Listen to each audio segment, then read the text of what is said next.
Shalom और फिर से स्वागत है आलीन के साथ इज़राइल।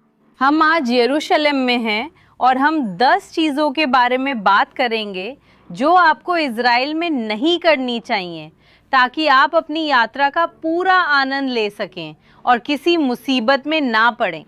तो अगर आप तैयार हैं तो चलिए शुरू करते हैं। नंबर 1, सैनिकों से डरे नहीं। उनमें से ज़्यादातर 18 से 22 साल के युवा इजरायली हैं जो अनिवार्य सैन्य सेवा में हैं। यहाँ तक कि अगर आप उनसे कहें तो उनमें से कुछ आपके साथ फोटो भी खिंचवा लेंगे। चलिए पूछते हैं, क्या कोई मेरे साथ फोटो खिंचवाएगा? चलिए चलते हैं। नमस्ते, क्या आप हमारे साथ फोटो खिंचवा सकते हैं? कौन फोटो खिंचवाना चाहता है?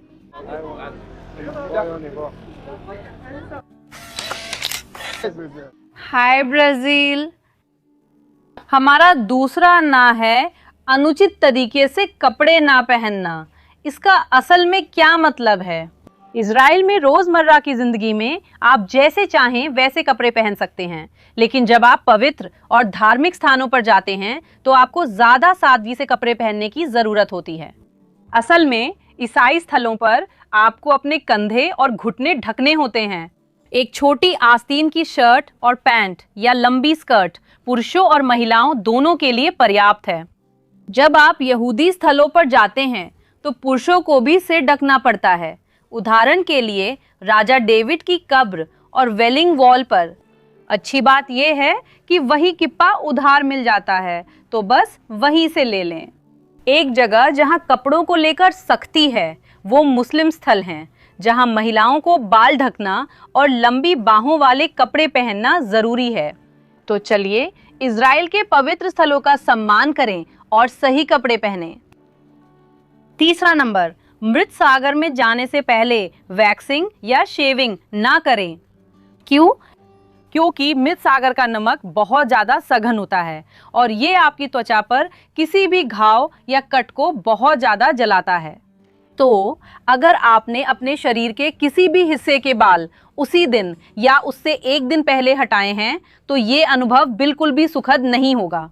तो आप मृत सागर की यात्रा से 2-3 दिन पहले बाल हटा सकते हैं। नंबर 4, बाजारों में मोल भाव करना ना भूलें। यहाँ दोस्तों मोल भाव करने की कला सदियों पुरानी है और आप यहाँ सारी दुकानों को देख सकते हैं।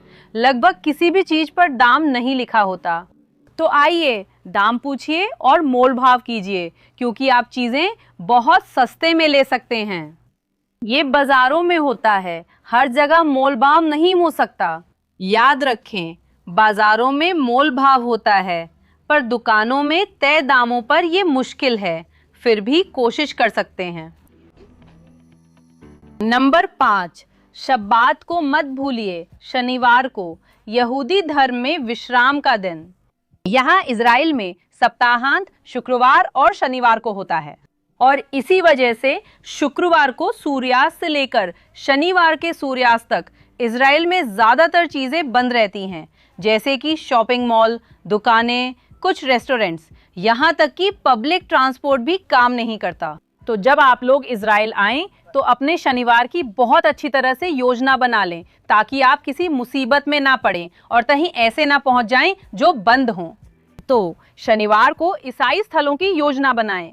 अगर आप लोग फिलिस्तीनी प्राधिकरण या मृत सागर घूमना चाहते हैं तो कोई ऐसी जगह ढूंढें जो सच में खुली और चालू हो। और यहाँ दोस्तों इजराइल में रविवार हफ्ते का पहला दिन होता है, तो रविवार को सब कुछ फिर से खुल जाता है और काम करने लगता है। नंबर 6, स्थानीय धर्मों का अपमान ना करें। इजराइल की धरती ईसाइयों, मुसलमानों और यहूदियों के लिए पवित्र है और यहाँ बहुत धार्मिक आबादी है। तो जैसा कि हमने शुरुआत में ही कहा था, जब हम धार्मिक स्थानों पर जाते हैं तो हमें उपयुक्त कपड़े पहनने चाहिए। यहूदी स्थलों पर भी शनिवार को ना तो जगहों की और ना ही ऑर्थोडॉक्स लोगों की फोटो खींचना अलाउड है और साथ ही धार्मिक आबादी का एक बड़ा हिस्सा विपरीत लिंग को छूता नहीं है। इजराइल में किसी धार्मिक व्यक्ति से मिलते समय सीधे हाथ ना मिलाएं या गले ना लगें। दूर से शलोम कहें या पहले अनुमति पूछें। स्थानीय लोग खुश रहें, इसलिए हमें उनका सम्मान करना चाहिए।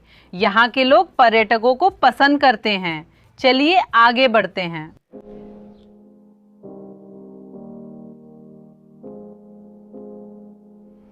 नंबर 7, सड़क पर टैक्सी लेने से बचें।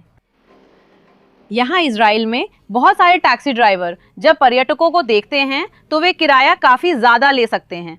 तो इस परेशानी से बचें और ऐप के ज़रिए टैक्सी बुलाएं। यहाँ इजराइल में टैक्सी बुलाने के लिए कुछ ऐप्स हैं, जिनमें से एक है गेट।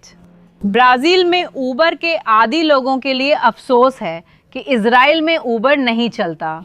अगर आप ऊबर ऐप से टैक्सी बुलाएंगे तो कम टैक्सियाँ मिलेंगी, इसलिए मैं गेट ऐप से टैक्सी लेने की सलाह देती हूँ।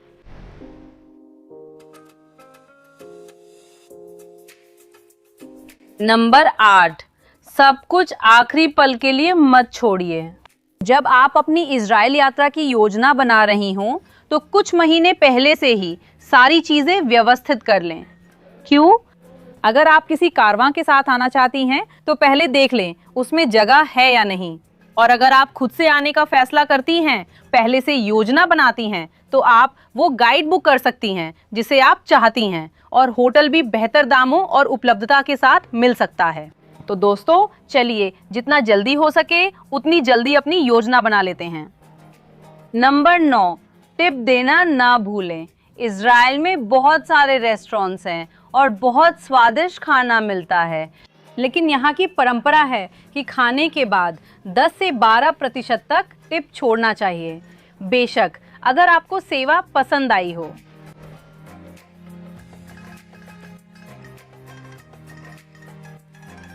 नंबर 10, स्मृति दिवसों को ना भूलें। हमारे पास यहाँ इजराइल में साल में 2 ऐसे दिन होते हैं।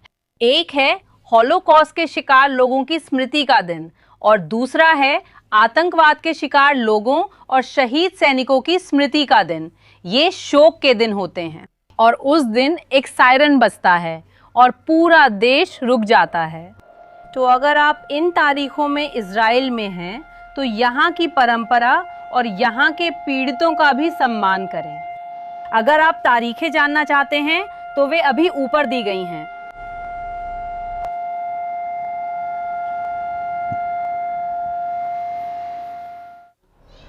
और अब मैं आपको चैनल इजराइल विद आलिन की कारवां में शामिल होने के लिए आमंत्रित करना चाहती हूँ, जहां मैं भी आपकी गाइड रहूंगी।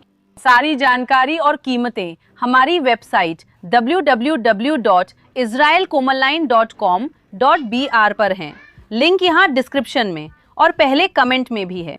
एक बड़ा प्यार भरा चुंबन। हम यहाँ यूट्यूब पर और यहाँ इजराइल में भी मिलेंगे।